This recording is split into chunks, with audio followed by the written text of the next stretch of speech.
totally the Dudleys, man. The Dudleys. Okay. I still have only seen 3 necks go. Oh, yeah? Balor, Alphas, and Nia Jax. I don't think I'm Where'd missing Nia Jax anybody go? else. Raw. I'm sorry, I think Bailey should have gone up before Nia Jax. A lot of these picks made no sense at all. So, like, you had Cesaro on the table, but yet the Big Show gets picked.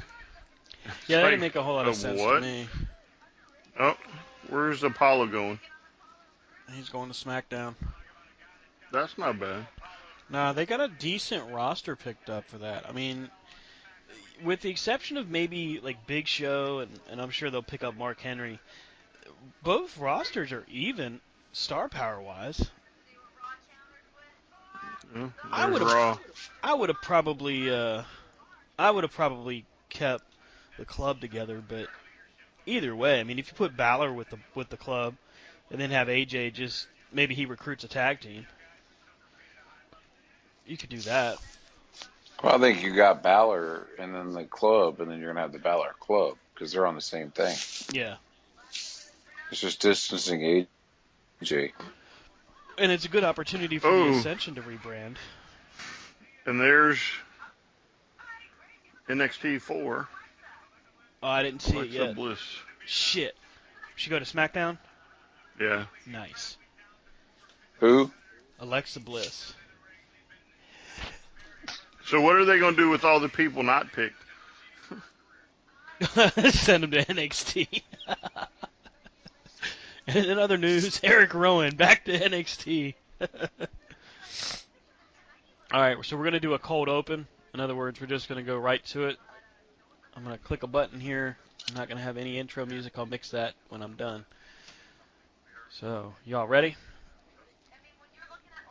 Okay. No. All right, and 3, 2, 1. What's going on, everybody? Welcome to another edition of Corner to Corner, being recorded live on the official draft night for WWE's brand extension. Raw and SmackDown have gone through now 9 rounds of individual selections. We'll go back through and review as it's been happening.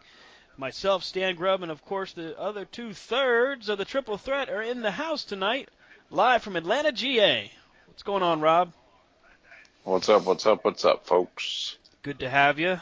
I'm glad you could take a moment from your hot tub and balcony, sir. Well, I was out on the balcony until someone started complaining that they couldn't hear me, so I had to come in. Well, when you're in a penthouse, I mean, you got the damn wind whipping around. I mean, geez, man. It's all on your credit card, so it's all good. Oop, yeah, you're going to be kicked out in about 5 seconds. And joining us, of course, the doctor is in, Brian Taylor. What's up, buddy? What's going on? It is another lively night. What do you think, buddy? How are your thoughts on the draft thus far? I'm a little baffled. Some of them made no sense. Yep. But not that they didn't make sense. It's just the order. I guess they were picked. It made no sense. So, but I'm still watching it. So, I mean, it's this is the network edition part here, the last hour of the draft. We've seen some things that happened before the draft. If you guys maybe caught it or maybe you didn't, Facebook Live, WWE's been using that an awful lot lately. We had an announcement that Sin Cara and Kalisto were going to be separating. Lucha Dragons no more. And tonight's draft showed Sin Cara and Kalisto drafted to separate rosters. So how long, the million-dollar question, how long before Sin Cara goes right on back down to SmackDown? Excuse me, NXT. I think his bags are already packed. It's going to be interesting. It's probably not going to be long. Well, he got the crap kicked out of him Monday night against Baron Corbin. That was a mess. And then Kalisto kind of didn't favor much better. You'd have thought that they would have put Kalisto in the cruiserweight division, though. Well, yeah, but you never know. Because Kalisto went to Raw, didn't he? No, Kalisto's on SmackDown. Is he? Maybe I was thinking of Neville then.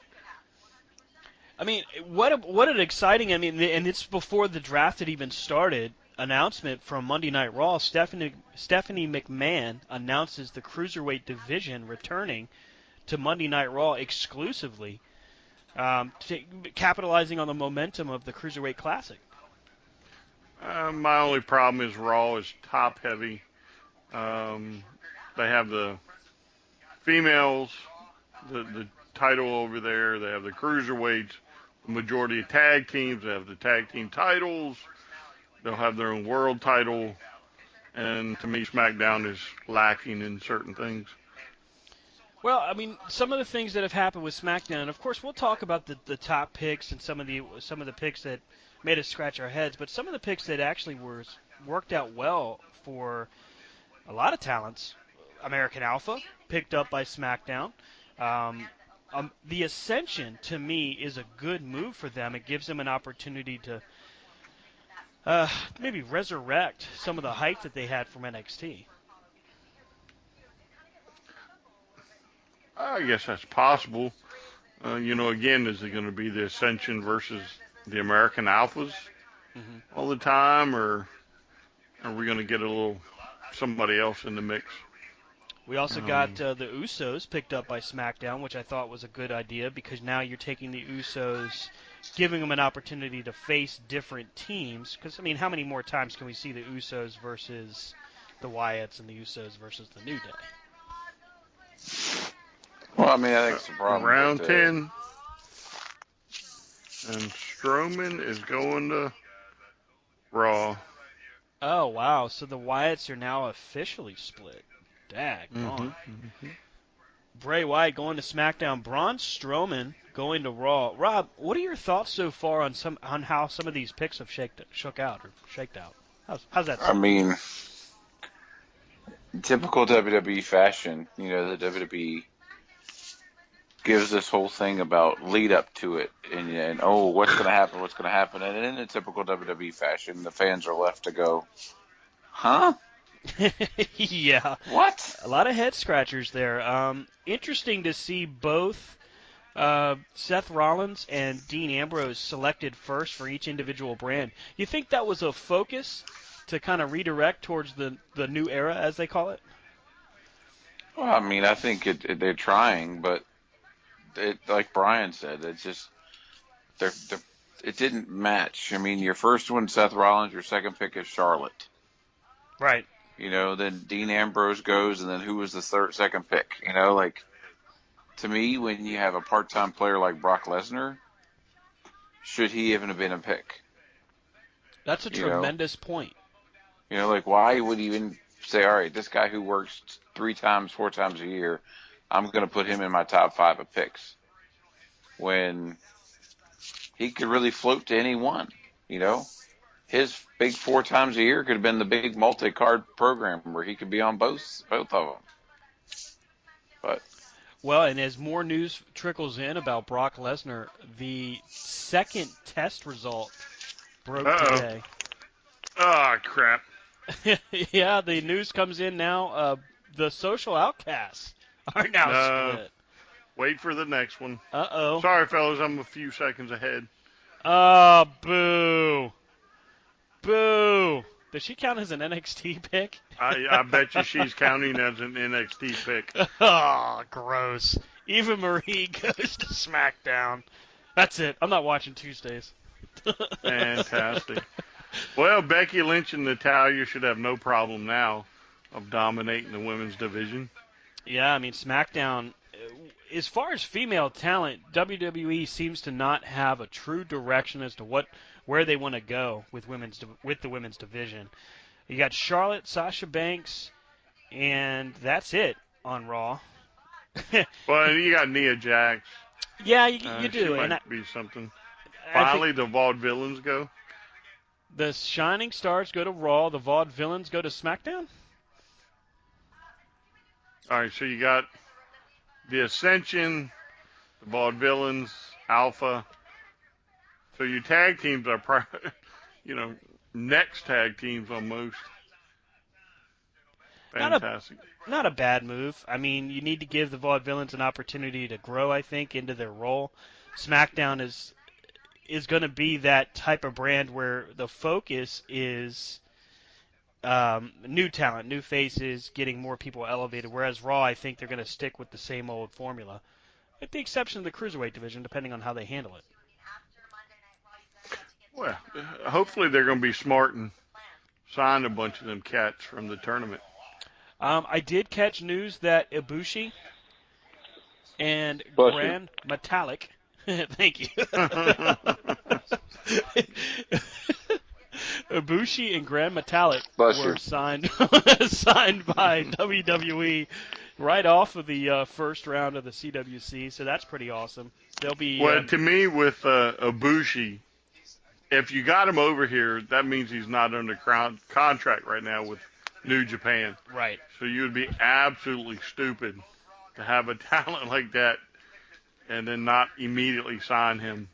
Yeah, I agree. So now I see. I would probably make the exception and send him to SmackDown. Directly? Yeah, Ibushi. Oh, he could go. There's no doubt in my mind he could. He could probably. Some of them guys would probably be, just utterly destroyed by a guy like that. And I'm talking about work ethic, ring work, everything else. He is well polished for where he came from. And I'd almost venture to say his match was dumbed down so that he didn't make that guy look too bad. Yeah, the Samoan, Sean Soleil, I think was his name. I'm probably botched that. I apologize ahead of time. Anyhow, had a bit of a rough showing his first round match with Ibushi. I was giving Robin a chance to say bless you. He goes for the outside dive, trips, almost breaks his neck. I mean, he's fortunate that he was able to continue the flip and not land on his head. But that's probably the sloppiest part of the night. I mean, I thought the Grand Metallic match was awesome. I really, really enjoyed Cedric Alexander. If he doesn't get signed out of this tournament, I would be very surprised. Oh yeah, I think he will. Again, he's a known talent from the U.S. that you got to be stupid if you don't sign him. I completely forgot that Naomi got picked up by SmackDown. Naomi, Yeah. Alexa Bliss, Eva Marie, Becky Lynch, Natalya. With the exception of maybe Eva Marie, you've got a serviceable women's division there. Well, yeah, but to me though, you have two really good ones, Right. and Natalya and Becky Lynch. And again, who knows if they'll eventually give them a title or anything. Right. But I mean, again, do any of the rest of them compare to those two? Not really. Not No. really. I mean, Naomi at one point I think she had potential, but to me, I don't know if I'd say she got lazy. It's just I think she kind of fizzled out pretty quickly. Naomi fell victim. Fell Sorry. victim. No, you're fine. Go ahead. No, she just fell victim of a bad push at a bad time. Like Right. they put her with the Usos as their cheerleader, and then they put her with Team Bad, and it was one bad push after another. So, I mean, it's just like anybody. You get stuck in a bad gimmick, then that's your gimmick. And so, I mean, I'd like to get old Stasiak on there here sometime and be like, did having to be meat hurt your career? I think that'd be a good question for him. Okay, so NXT had 6 picks. The rules that they were laid out, was it Friday last week? NXT would get 6 picks into the draft. The rest would be the primarily Raw and SmackDown rosters. What we've not seen out of this draft that was rumored was surprise signings. For example, Shelton Benjamin, Kurt Angle, which was highly rumored, and a few other outside talents that had previously been there, like Carlito. We've got 4 NXT picks thus far. I think there might be 5 if you count Eva, That was which I Yeah, I mean, let's go ahead. Let's pencil her in as an NXT pick for the time being. So we got Finn Balor, Nia Jax, American Alpha, um, Alexa Bliss, and Eva Marie. So that magic number, the sixth one, you know, aside from Nakamura, who I think we all would agree is main roster ready, Bobby Roode, uh, Eric Young, Eric Young, who Samoa Joe, Samoa Joe, and Samoa Austin Joe, Aries. I think yep, those are the guys Aries. that are ready. Bailey. Definitely Bailey, and I'm very surprised that they wouldn't have chosen this opportunity to call her up thus far. I mean, Well, I think Bailey is ready. Mhm. I think Bailey is ready, but I also think Bailey's gimmick right now is very forgettable on the main roster. Much like Tyler Breeze, I think. You know, like the hugger and the whole, happy girl is a great gimmick on a small scale. Right. I think you take her to the main roster and she's going to be, I mean, her skills will keep her there. My God, I don't understand why they didn't draft the janitor oh, before they drafted Eva Marie. I mean, Jesus. Well, maybe we can get Hacksaw Jim Duggan to come out of retirement. I mean, if this all wasn't scripted, like I would seriously have an issue if I was a talent on NXT, like a Samoa Joe, like a Bobby Roode, like an Austin Aries, and she goes before me. well, something tells me though that Hunter still has his hand in this, Oh, very and is much only so. giving up certain talent. Yeah. Because honestly, if you think about it, if you take those names we listed and compare just those names to the top picks on both shows, NXT still has a better roster, which is truly a shame. Well, and if you remember, what's her name, Eva Marie, the White Queen or whatever she wanted to be called that night in Charlottesville. But I mean, she's been on WWE live shows for the last year, so it was only a matter of time till they put her on TV. Yeah.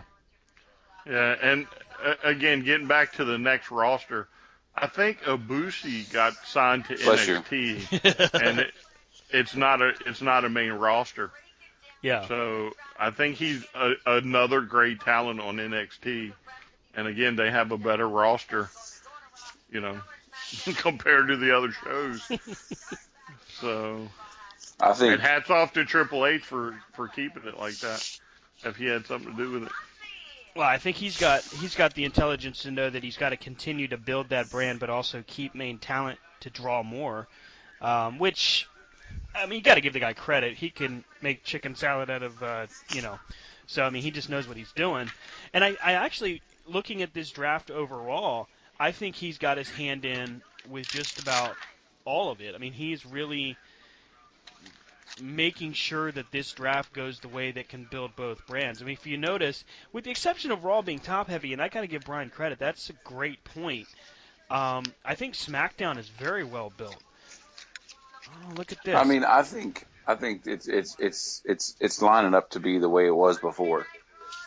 When they broke the brands, you got all your Dana Brooke to Raw. your big people on Raw, and then the up and comers, the next generation or next wave is on SmackDown. But Right. like, let's talk about the elephant in the room per se, and let's get your thoughts on the announcement of the GMs.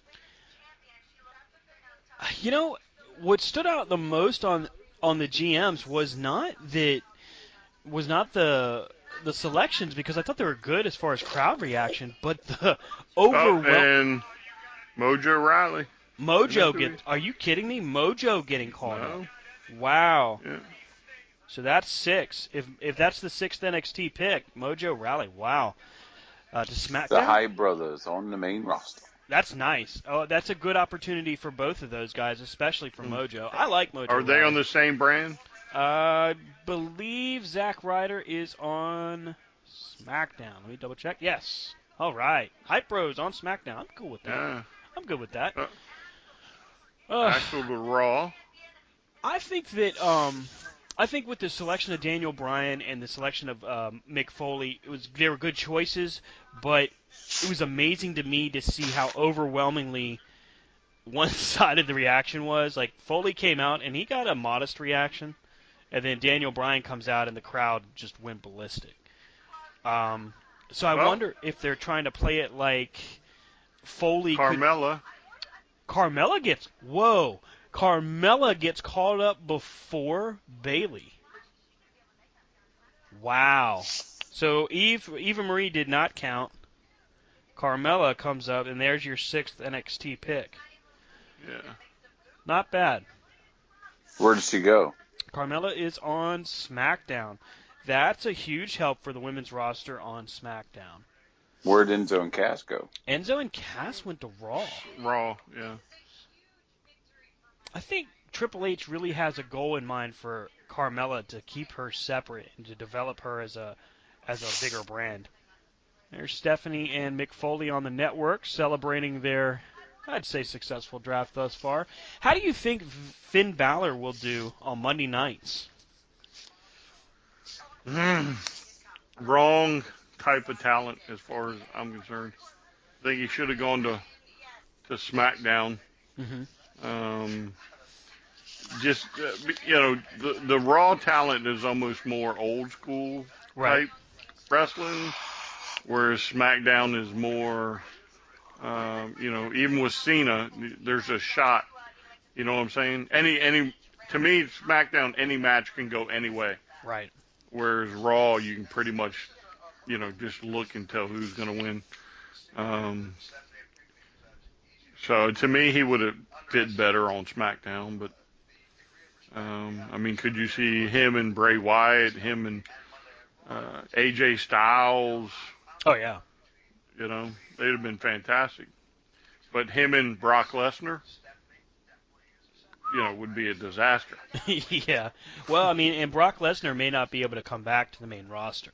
Now with the second report, Brock testing again, and this was on Fight Night for, apparently it was estrogen that he tested positive for. I'm not at all familiar with the training regimen that these guys go through, but what in the world would you use estrogen for in that regard? You see my body. I ain't into weights. Yeah, that's just it. I really have no idea what you would use estrogen for in a training regimen. So Curtis Axel goes to Raw. Bo Dallas goes to Raw. So Heath Slater goes to SmackDown, you figure?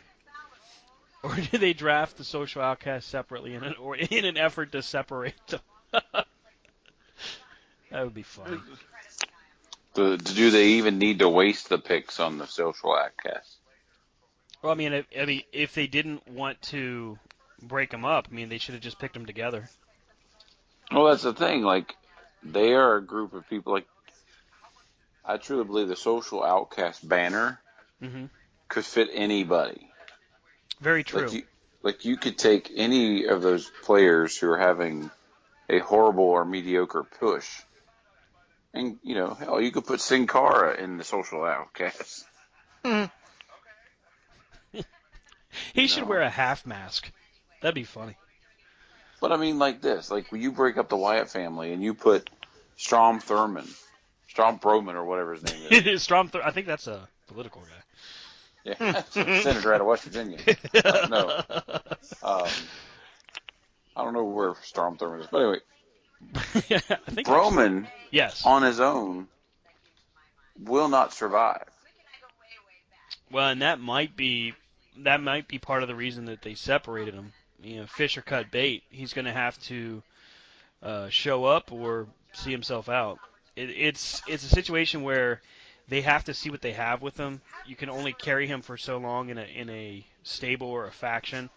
And he's been pretty well protected, I think. They've done a good job of kind of disguising some of his weaknesses. But as we saw Monday night, Kofi jumps from the top.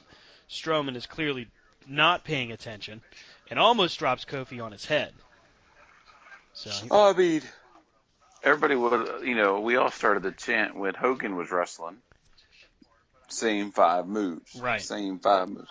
Well, Braum, it's most like same three moves. Same three moves. Punch, kick, hug them till they pass out. Maybe he could tag. Maybe he could do mixed tags, him and Bailey. You know? Yeah. Punch, The kick, huggers. hug them until the hugger comes in. That would actually be funny. There's your new hug it out gimmick. Braun and Bailey. God, you're just destined to bury Bailey, aren't you? I Poor like girl. Bailey. I like Bailey. Apparently you don't.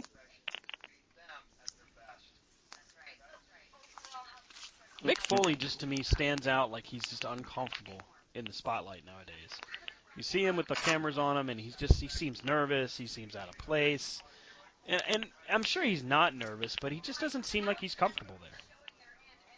It's been a while. I'm sure he's just got nerves. I love Stephanie's Raw dress too. That's Yeah, me pretty too. slick. We're talking about the same thing, right? Hmm. I'm just saying. You're So just saying. Dean Ambrose has a great match with Seth Rollins 2 nights in a row. Last night and tonight. Last night ends in a real shady fashion, which, Brian, you almost had your prediction, buddy. They did Almost. controversial fashion, but then they cut away to the network for the decision, even though on Raw they didn't actually say, hey, go to the network to find out what happened. So, and there's the draft. Wow, the draft is done. Oh, no, Heath Slater. Look at that. Heath Slater goes back to NXT. Womp, womp, womp, womp. Look, and there he is, all by himself. Hey guys. That's funny. All right. So was that let's- like known? Oh, Was that turn like the lights known up. that if they didn't get, they would go back to NXT? No, I'm sure it'll be like the last couple where you'll have picks tomorrow. Yeah, different drafts, supplemental picks or whatever. Supplemental picks or whatever, yeah. No one will truly be left behind. I'd leave him behind. Bye, Heath. You and Bob Holly can go drive NASCAR.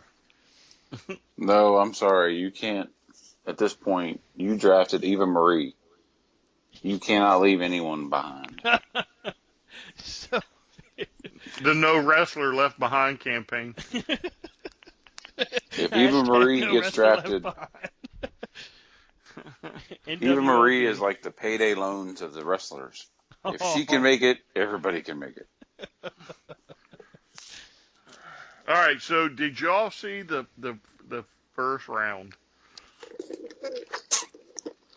No, I was enjoying dinner. It's hard to say what you were enjoying. Whoa, watch it now. Yeah. Don't What'd hate you have that for dinner?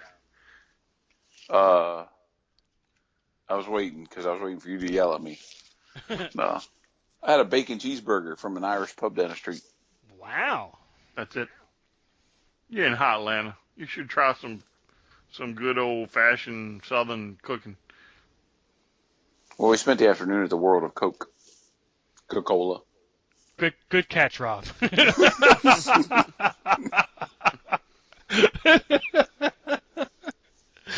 That's pretty good, Rob. Coca-Cola. Well, I've seen the photos that you've been posting up on Facebook and everything. Some pretty cool stuff. Looks like you're having a good time. It's all right. It's good. It's fun. So, I will say that the Hyatt Regency in Atlanta is an amazing hotel. If you're ever in town and you can stay here, stay here. Yeah. so with the last pick in the draft is Carmella, does she become like the NFL draft, Miss Irrelevant or whatever it's called? No. Not No, going that's SmackDown. Eva Marie, no matter where. Yeah. You could have taken that girl first pick and had been like, what the? What the what? What the crap? They're going to call her woo, woo, woo. More like ooh ooh ooh. Well, let's take a look here. Do a breakdown of different divisions. So Let's take a look at the first first round. Do we need to First take a round break first? No, we're recording here, so we'll plug in a break here at a pause moment. We've outfoxed the lane. Take We're just that. put it in where we want it. We'll go ahead and. Or that's Stan speak for I don't know how to do it. Well, I'm recording it, well, so you know. I mean, we did get cut off like 3 times when he was trying to load this up earlier. So. Hey man, it's a tough job being me.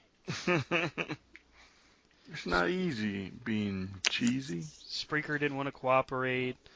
Skype didn't want to cooperate. Couldn't get you guys on the phone. Mass hysteria, I tell you. Dogs and cats living together. Well, it just happened to be I was on the balcony, so I could, Sipping some bubbly. Yeah, the bubbly. So, first round of picks. Raw's number 1 pick, Seth Rollins. SmackDown's number 1 pick, Dean Ambrose. I think it set the pace. I think it set the stage for their focal point as heading to a new direction.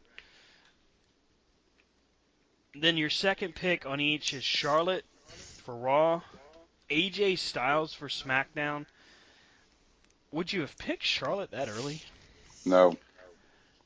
Yeah, I don't think I would either. However, though, again, I guess they did it to try and keep that title, on the main show. Right. Keep it important. Right. I mean, if you're going to grab belts, then yeah. But, I thought SmackDown was smarter. You pick AJ Styles if he's on the board, Mm-hmm. I would have done AJ Styles. Oh, you would have. I would have. He knows that. With the soccer mom haircut? Apparently, Rob doesn't care what kind of haircut. Well, alrighty then. And then Raw with a good pick, I think. They respond with Finn Balor, which is a good move. I'm glad to see him get called up. I can see both benefits. I can see the benefit of putting him on Monday nights as an attraction, kind of like The Undertaker. But at the same time, competition-wise, match-wise, he may have fared better, matched up better with the roster that SmackDown was building. SmackDown following their AJ Styles pick with John Cena, which, main event-wise, you've got a good choice of people there. Dean Ambrose, AJ Styles, John Cena, and of course Raw follows up with Roman Reigns. Boo. In this current Did light, I say Eva Marie was an irrelevant pick? Well, here's the question: with all of the news coming out, since Reigns gets suspended, Vince is unhappy with him. He's lost his faith in his guy, so to speak. How long before Roman Reigns gets cycled down the card? Battleground. Yeah, I definitely don't see Roman Reigns coming away victorious or looking strong, for that matter. The only reason he's in the main event is because Vince doesn't want to rebuy posters. Probably. Now, I also, and again, this is all just rumor and innuendo, and right. Speculation. I really know we're not into that, but I did see where Reigns supposedly was at a Lucha Underground event backstage like twice. So. Oh, jeez. Dario, I can work for you, Holmes. I swear I'm clean. That may not bode well for him if that's true. He would not survive. Nah, I think. Yeah. You see John Morrison just they would push him right to the top. Maybe. And then Prince Puma would push him right into the infirmary. Or how about that guy Cage, man? That guy's ridiculous. Well, they could put Cage and him together. It'd be all right. So SmackDown then selects Randy Orton, which I don't understand the appeal of Randy Orton. I just don't. Very vanilla, milk, white bread, whatever you want to call it. Just doesn't make sense. You know why they picked Randy Orton? It's because Raw picked Brock Lesnar. True. And again, I don't think if all of this news coming to light with Brock Lesnar, we may not see him actually compete in WWE for at least a few months. He'll do his SummerSlam match, and that could be it. If in fact he makes it to SummerSlam. Why suspend him? He doesn't show up anyway. Fair point. Like, oh, we're going to suspend him for 30 days. Well, he doesn't compete for another, 90. So the next pick from Smackdown is Bray Wyatt, which starts us off with the thought that they may be splitting up stables and teams. We then see Raw follow up with the New Day, keeping them together. Smart choice. Yeah. I don't agree with them breaking up so many of these groups or factions. And honestly, if you compared New Day to, say, the Club or even the Wyatts, I think New Day comes in third. Right. So I'm not sure what their thought process was. I think you'll see some switching go beyond the scenes, and they'll be like, well, in supplemental picks and conditional picks or whatever, Raw takes, the Wyatt family away or something like that. But I'm sure we'll see room for trades. Yeah, I think one reason, kind of going back to the Finn Balor pick and John Cena pick about the same time, it was just, I think that was the way to show the fan base that each show is not going to be a one-trick pony. True. All right, well, Raw, SmackDown's kind of picked that new age, that new era, that hardcore, the strong style. And Raw's kind of going with that comfy, the way we've always done it style. Right. Oh, wait a minute. Now we've got Finn Balor. Ha, ha, ha. Lied, tricked you. Right. And I can see... And then we're going to go. Yeah, keep going. No, you're fine. Well, I can see why they would do that. Picking Finn Balor up kind of sets it, I don't know, off course, but it distracts you from the fact that the way they were picking up to that point really does feel like, well, it's just Raw as it usually is. Raw following up with the selection of Sami Zayn, which is a great pick, especially with the Cruiserweight division, if he's spotlighted there. SmackDown picking up Becky Lynch at that point. Once you get past Charlotte and Sasha Banks, in my opinion, the other women on the roster, there's a very clear pecking order. I don't know that separating the women from on each roster is a smart idea. I would have probably drafted the women to one roster and then kept, and then maybe focused the cruiserweights on a separate roster. Give each one an attraction kind of thing. Yeah, they could have easily done that when Stephanie said, well, we're going to take the cruiserweights. And Shane could have been like, well, we're going to take the females. Right. And, you'd have been all right with it. And Raw picks up Sasha Banks right after Sami Zayn. Again, not a bad pick, not a bad selection, but the focal point there is going to be, okay, you've got Charlotte and Sasha. Charlotte and Sasha. How many times can you do that? Well, I think Nia Jax is going to come into play, just based on the fact that they always seem to push that one particular family.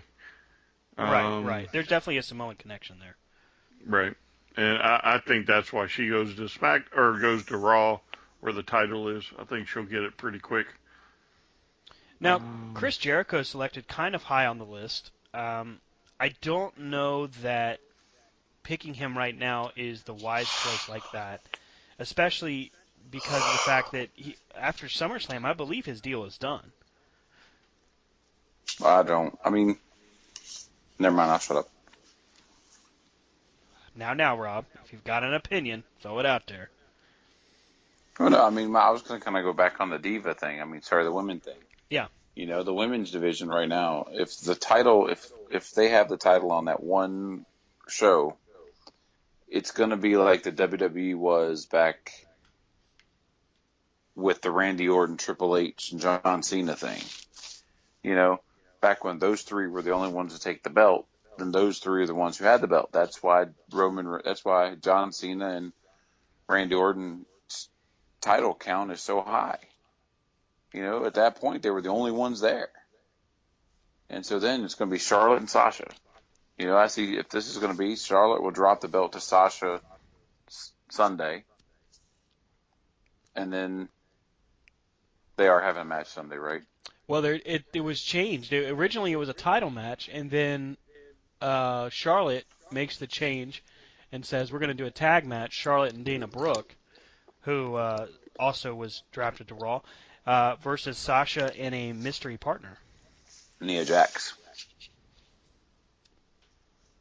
That could be interesting. And then, they have the little bad connection, and then Nia helps Sasha get the belt, and then Nia turns on Sasha. I could see that happening. Maybe we have a surprise pick by Raw, and somebody else gets drafted. Well, like but Becky. Sorry, Bailey. Then again, too, it might be somebody brand new. I wouldn't be shocked if they didn't pull that one. Where did the Dudleys go? Dudleys were drafted to Raw? They were drafted to Raw, that's correct.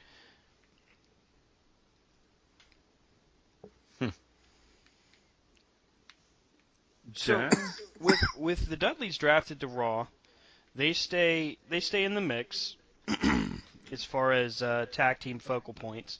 You've got Enzo and Cass, Anderson and Gallows, the Dudleys, and the Shining Stars, and the New Day. You got a pretty heavy tag roster there. Oh, and Golden Truth. They're your tag champs right there. Golden Truth. The Golden Truth. That's funny. But hey, it's possible. It probably is possible. The problem is, again, the New Day is 3 strong. So, eventually they're not going to lose. There should be no reason for them to lose with the other tag teams on there. And, realistically, if they got pissed, well, then they always outnumber them, much like the Freebirds used to do. Right.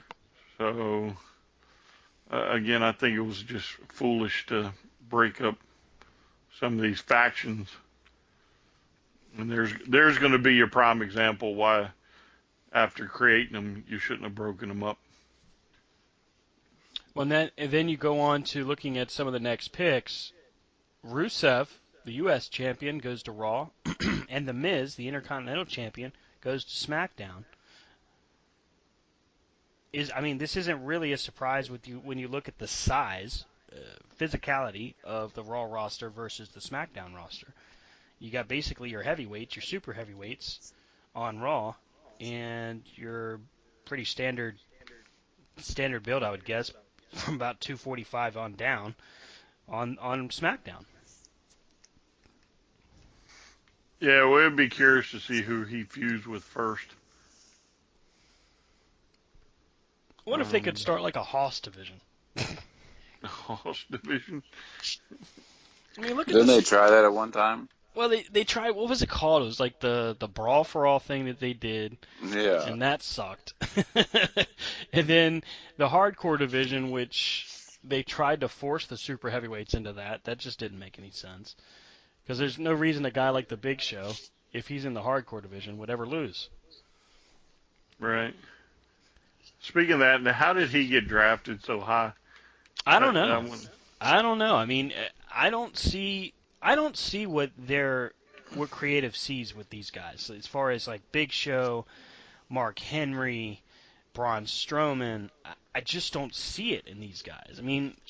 Mark Henry's time came and went. There's nothing wrong with admitting that, okay, it's time to retire. Big Show, you've done everything you can do with this guy, except, they're trying to focus on WrestleMania 33. I don't know if you guys caught it, but Shaq will be taking on the Big Show at WrestleMania 33. Yeah, I saw that. Talk about two people who can't let it go. Yeah, I'll give you that.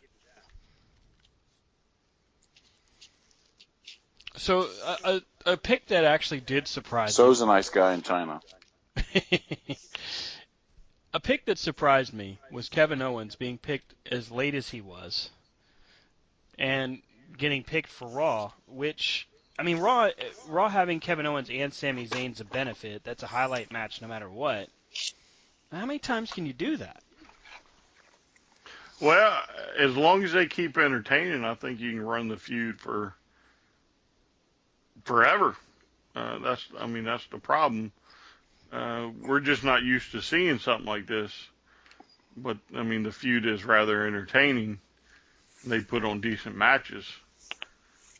So, But do you think at what point does him keep feuding with Sami Zayn hurt either one of them as a push creatively? to me, it doesn't. Eventually, you have to. I mean, this could be this generation's Flair and Dusty. You know what I'm saying? Mm-hmm.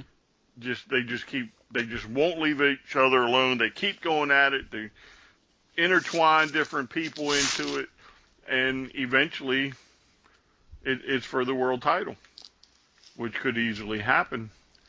Give it a couple more years, which could be the end game all along. And I mean, think about it. If done at WrestleMania for the world title, after watching the two of them beat the snot out of each other for 2 years, I'd pay to see that. I mean, I don't understand why at this point there's not a stipulation on their match at Battleground. I mean, a street fight, a cage match, anything. Yeah, I agree. Right. I agree. I mean, you've done it so many times as just a standard singles match. They competed, of course, in Money in the Bank and all that, but just between the two of them, yeah. I mean, I think you're getting to that point where it's time to start involving, maybe spicing it up a little bit. I mean, you could do the old-fashioned loser leave town match. Loser leaves town, and he comes back as the masked Canadian or something. The Canada Kid. Well, I mean, and this is where Canuck Crusher. The Canuck Crusher. Nice. I like that.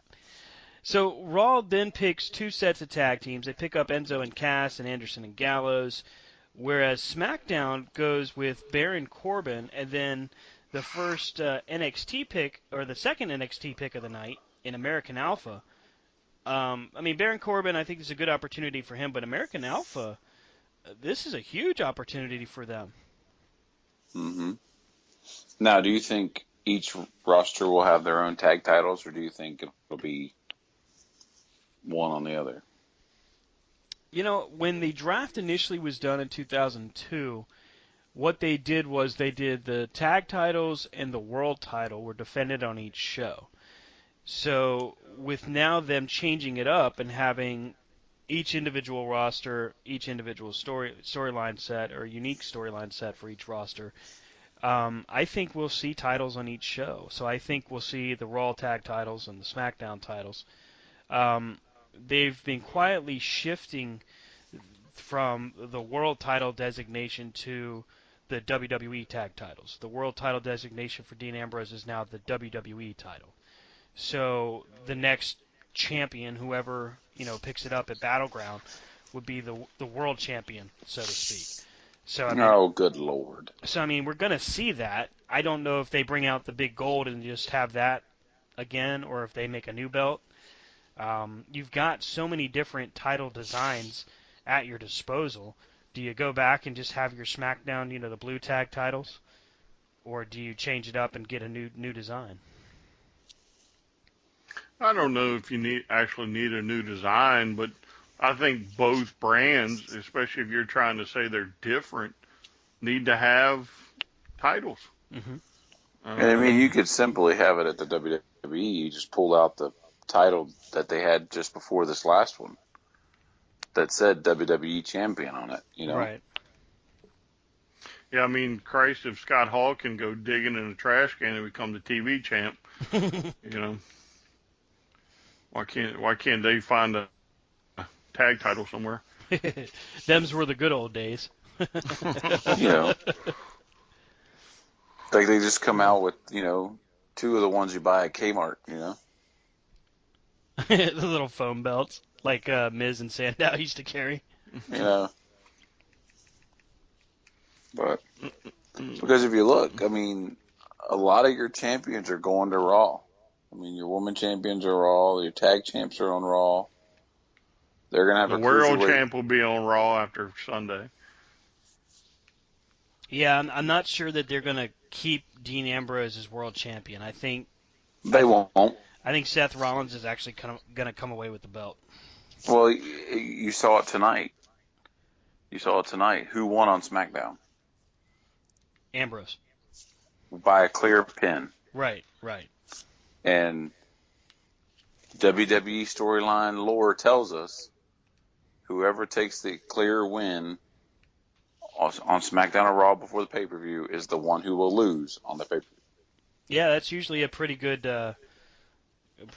measurement. I'll agree with you there. I don't see Roman Reigns coming away with the belt. I know there probably is a contingent that think it might happen. I just don't see it.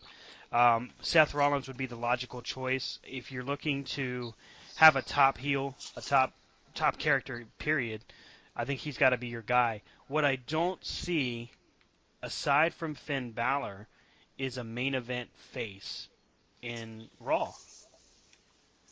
Now, here's a thing that you could do. Here's just a quandary, shall we say. What if they redo the finish they did on Raw?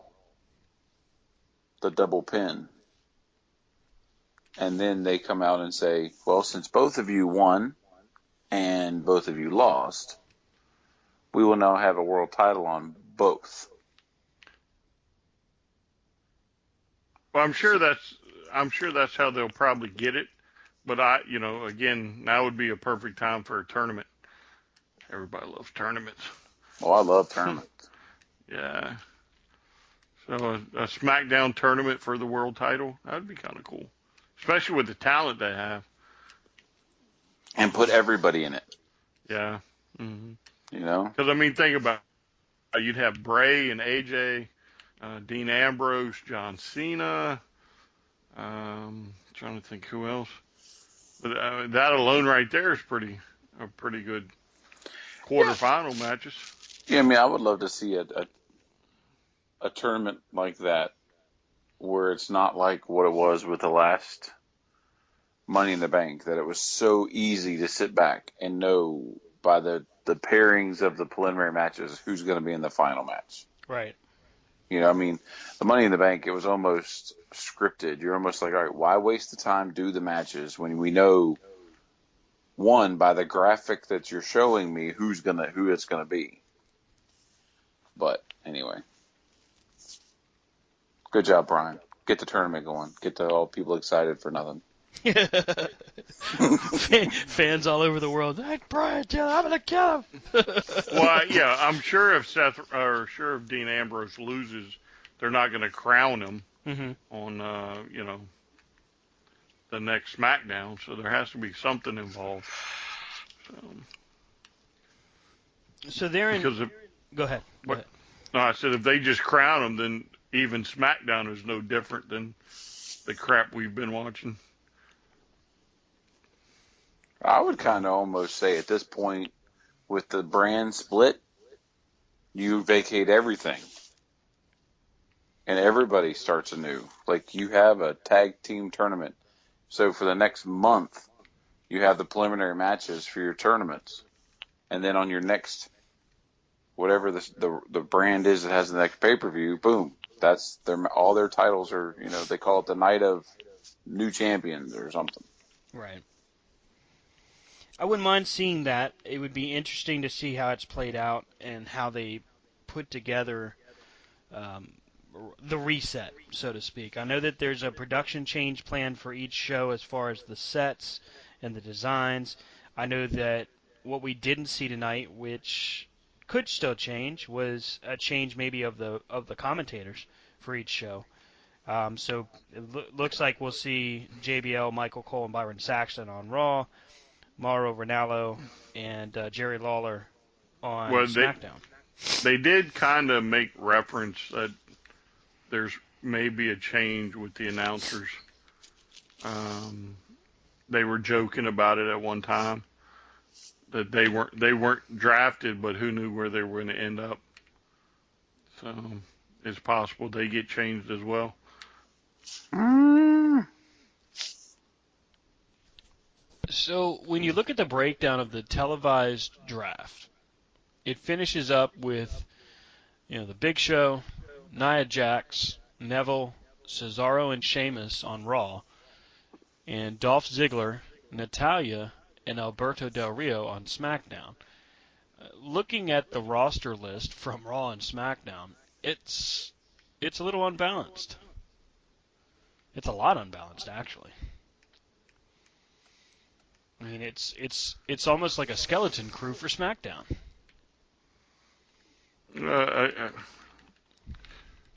I don't know. I agree that something jaked up on the thing, but again, they may look at it tonight and be like, well, let's change this around. After looking at it on paper a couple times, it doesn't look all that great. Yeah.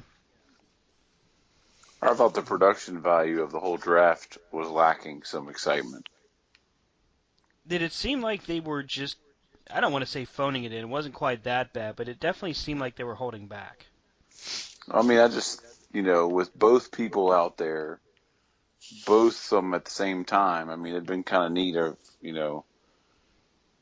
they have a match in the middle of the ring, and then all of a sudden, boom, in the middle of the match, SmackDown in with their next pick, and take one of the wrestlers that's in the ring and be like, boom, you're going to SmackDown. Oh, shit. Well, therein lies the question: why would you put so much of the draft on the network if you're not drafting? I mean, there's really not a major name in the draft. There's a lot of good names in the draft from the network from that last hour, but I mean, you don't have any main event. You don't have any real draw to. Okay, I'm going to turn the network on and see who they pick next. Exactly. I mean, but imagine if they were having a match, right, on SmackDown, and someone like, they got drafted to Raw in the middle of the match, and they just said, "The hell with this," and they just walked off. Like they didn't even finish the match. They were like, "I'm out of that actually would have been funny. here." Like, I don't need this. I'm going to Raw. But oh well. The interesting. It's easy. It's easy to what? It's easy to sit back and talk about the production value when I had no play in the game. And sometimes it's easier to sit and do that, yeah, because I mean, if you don't really have a dog in the fight, you can kind of throw your opinion wherever you want. But it's our job. We're here to give opinions. Damn it, that's what the people are tuning in to hear. Corner to corner. To corner to corner. From pillar to post. That's right. It's ours, Michael Cole. Leave it alone. We are the greatest thing in internet wrestling radio today. And yesterday. And tomorrow. And on replay. That's right. iTunes, Stitcher, whatever. Put us wherever you want. Spreaker, iHeartRadio, YouHeartRadio, Everybody Hearts Radio. Whatever the thing is. Hell, put us on Pandora. I bet you people got a Pandora station just for us. Oh, Lord. You don't think I wonder how many thumb downs we got. I don't even want to know. They probably skip right past. That's all. That's the only sound they have on their speakers. You can't skip me. Ha! You didn't get Pandora Prime. You can't skip me. So listen to the free version. The NXT picks that were selected that were really worked out well. Carmella, Mojo Rawley. Those are good selections for SmackDown. I think they'll do well there. I don't understand why they continue to make Tyler Breeze and Fandango a thing. That didn't make any sense to me. I don't get it. I'm not with it. Whatever. That kind of goes to the territory of, and I hate to say it, like everybody who's done the pretty boy gimmick It has never gone anywhere. You know, like in recent time, anybody who's done that, I'm a pretty boy, I'm going to look at myself gimmick, where has it gone? I mean, I would say not since Michaels and Martel. You really haven't seen it. It just doesn't work. Right. So you put them together, which I thought was a good pairing. Like you put the two pretty boys to go get together, call them Pretty Fragile or something, and work with it. You know, let them win by cheating because they're pretty, just like the females would do. But they make them a joke quick right out of the gate as soon as they get teamed together. So So let's twist this thing up a little bit. Let's turn it around. Okay, hold you're up, what's that? I'm just kidding. Okay, fine. Is Brian still here? Mm-hmm. I hear him tapping away. So I'm just listening to y'all. well, let's turn it over to Brian. Brian, you're in charge of Raw. Let's say you're booking the first Monday night since the draft, after the draft. You're coming out of Battleground. What's your first hour look like? My first hour. Oh, Lord have mercy. Let me see if I can No find pressure.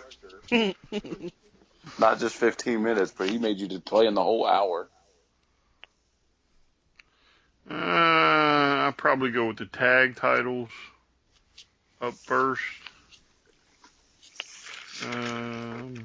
Then kick Brock Lesnar off because by then he'll be totally suspended. Right. Throw the females in there somewhere. Talk for about 20 minutes.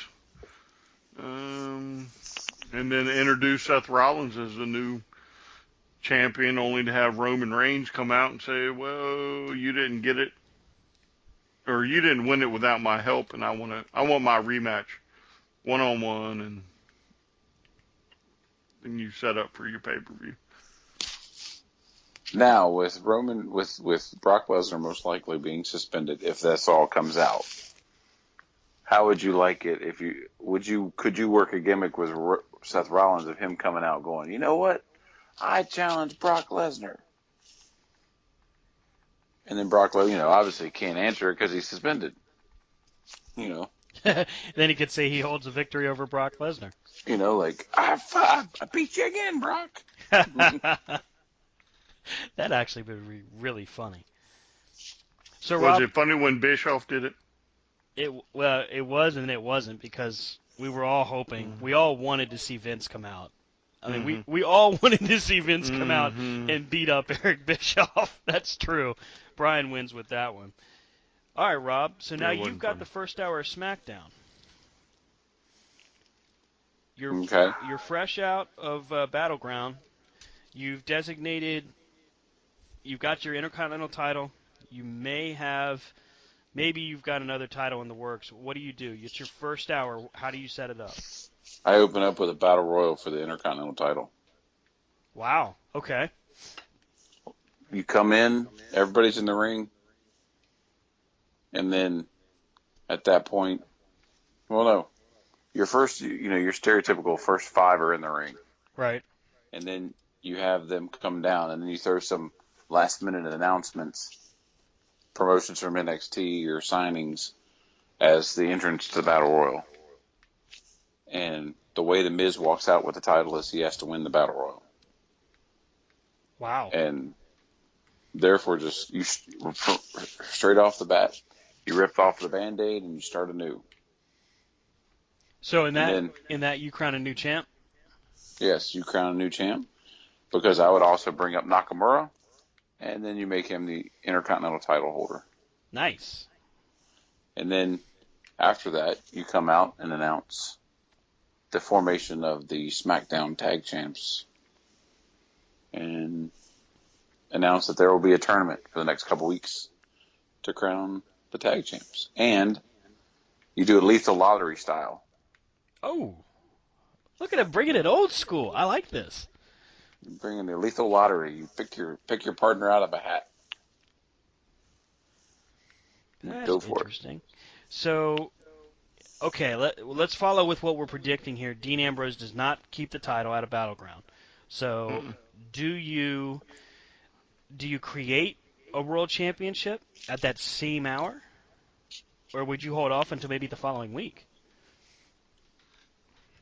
I think you have to do it the first week.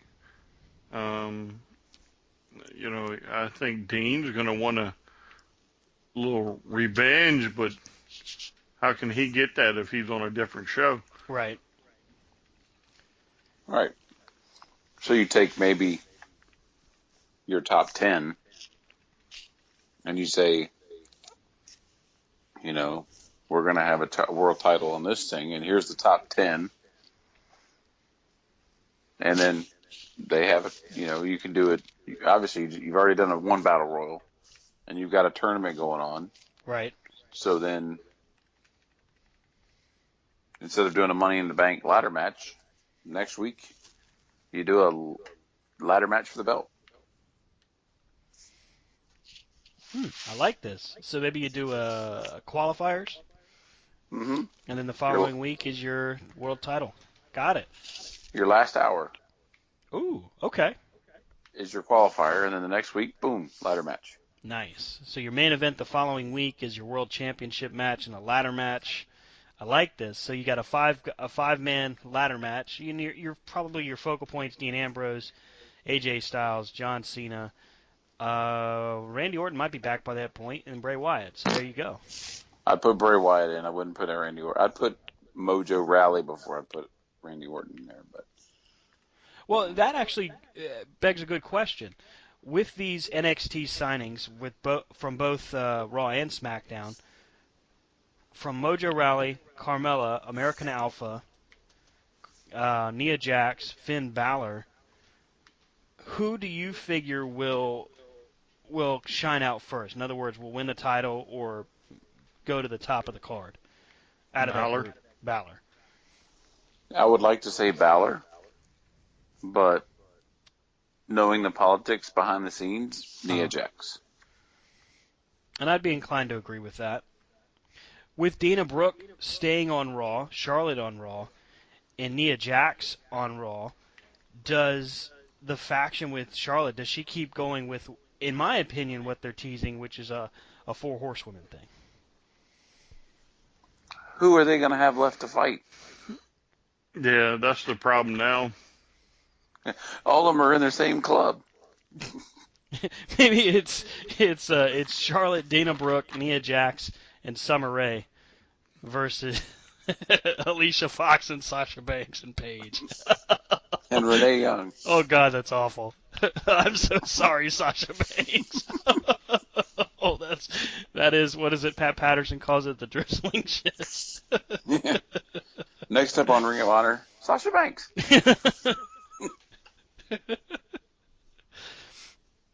So since Raw has the cruiserweight division, next question on the list: does SmackDown create a new title or do a different type of division? No, I don't see him doing it. Because again, they gave. What else do you have? The women are on Raw. The Mm-hmm. cruiserweight are on Raw. What else are you gonna do?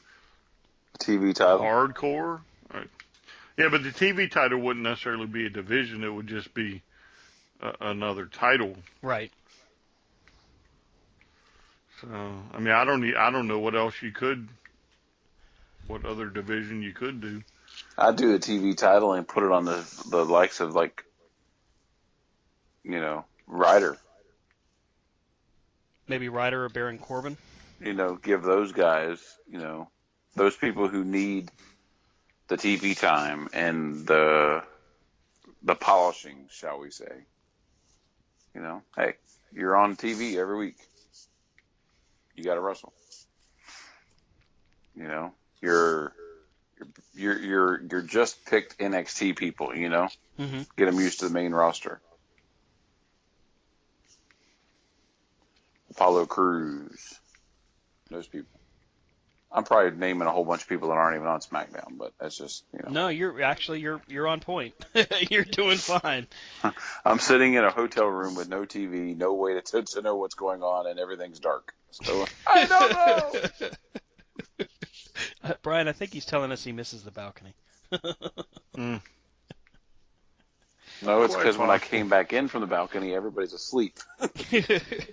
Rob's used to the deluxe apartment in the sky.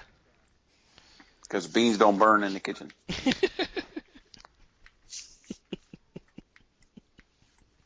I finally got a piece of the pie. What kind of pie was it, Rob? I don't know. I didn't have no pie. I was hungry. There's a Dairy Queen in the lobby, and I was going to go down there, but everybody's asleep. Boy, you got it made, man. You got a Dairy Queen in the lobby of your hotel. Screw the draft. Yeah. We're going to Atlanta. I want a Dairy Queen in the lobby. That sounds good. But it's all good. So, what has been described by Vince McMahon is that the expectation would be that Raw and SmackDown compete, both for ratings and on television as far as the better show, the better talent. And he said SmackDown. He said compete in everything. Right. So merchandise sales, pay-per-view buys, you name it. Does that really play a role here, or is that just something that he was using to draw attention?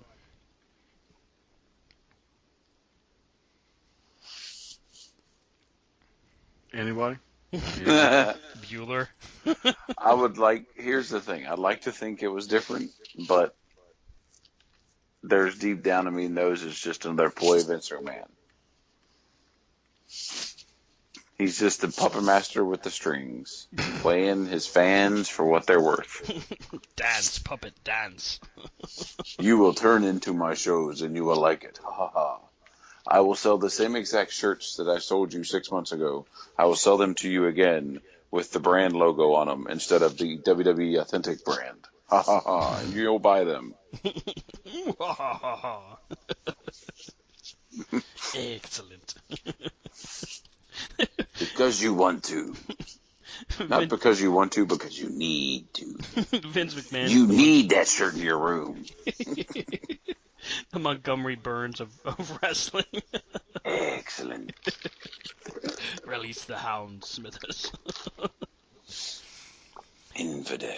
Did either one of you happen to catch any of the network exclusive Draft Central or whatever they call it? No, I was afraid to hit the button because I didn't want to make noise on there. Brian, did you catch any of their second screen experience? No, I only saw what afterwards. When they were picking the picks off air. It's the only thing I saw. Now, would you all have thought of, like, just a wild thought out there? And I didn't see most of the draft. So, if they had taken, like, 5 superstars and put them in a room and then let them play, all right, we're going to take you. And just watch the faces of the other ones as they're not getting picked, like, the locker room thinning out, like. I actually thought that the rosters were going to come out and do their typical brawl between Raw and SmackDown to end the live SmackDown. But tomorrow, or actually probably tonight on WWEshop.com, you can buy that same SmackDown shirt, that same Raw shirt, and ladies, you can buy the Raw dress. This just in on WWE.com. There'd be a lot of ladies wearing that dress that have no business wearing it. I guarantee you that. Oh, I bet you. Ow, my retinas, this phone is bright. So let's see. What else has been in the news? There's the Brock Lesnar deal where he tested positive again. You got the draft, of course, which I think we've covered fairly well. Battleground is this coming Sunday. Did you touch on Moose in TNA? No, that's a great one. Moose made his debut in TNA. Thought that was actually a pretty strong debut.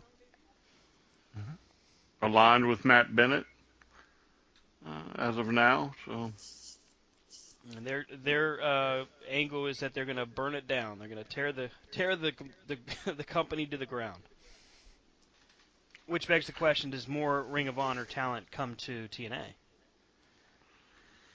well, I actually went looking for that, and I believe Moose is signed to an exclusive contract, from what I read. So you might get a few others, but if they don't start paying them, ain't nobody gonna go. Maybe Roderick Strong. I would hope Roddy would come to the WWE. As would I. Rob, are you psychic? Why? Because this just in on WWE Shop.com, the Raw Draft T-shirt and the Smackdown Draft T-shirt. And celebrate Finn Balor with his first authentic T-shirt. That's right. Mm. All this can be yours for $24.99. You can get the Balor Club. You can get the Bulletproof Balor Club sunglasses. See? Wow. Vince McMahon ain't stupid. Never said he was, by the way. No, Vince. Please send us checks. Please send us checks. We would love to be authentic on the WWE Network. Absolutely.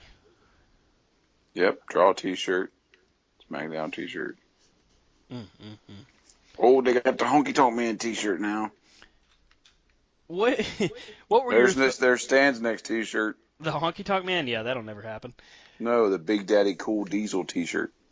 Oh, it's on order. I gotta do it. All right. American Dream, Dusty Rhodes. So what about the comparison between the final deletion and the compound fight between the New Day and the Wyatts? Brother Nero. Have you guys seen any of the comparisons between these two? I guess you could say matches. I haven't seen the deletion one yet. So I haven't seen the deletion one yet. I thought the videography of the compound match could have been better. Because there was at times I didn't know who was Kofi and who was, Xavier Woods. But Brother Nero, his promo the next week when he was burying the physical artifacts of his brother Nero. And the freaking what was that thing? I can't. The droid coming in and drone. The drones. The drone. Oh, thank you. Bringing him a T-shirt that he forgot. It's like his wife was sitting on the shore going, "You forgot this out of your closet." What about the the green beans are a delicacy? Oh God! Yeah. And why did he keep switching accents? Like, why did he go from like his North Carolina accent to like Brother Nero, like? Anyway, I like the fact that his wife came down to the ring and cut a promo with a baby carrier on the back. That's a good point you bring up. Would you do that? Would you bring one of your kids into a storyline like that? Every time they brought him in, it's never worked. Brian, what do you think about that? I don't have a problem with it. And it's not like they haven't been doing it for several months. So, but that is an ugly kid, though. No offense.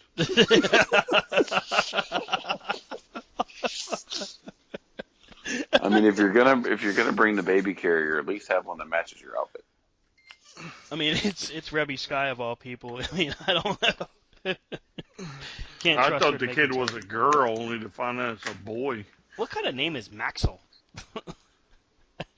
Who names their kid Maxwell? Where do you get these names, dude? His last name's Hardy. Oh, well, that explains a lot.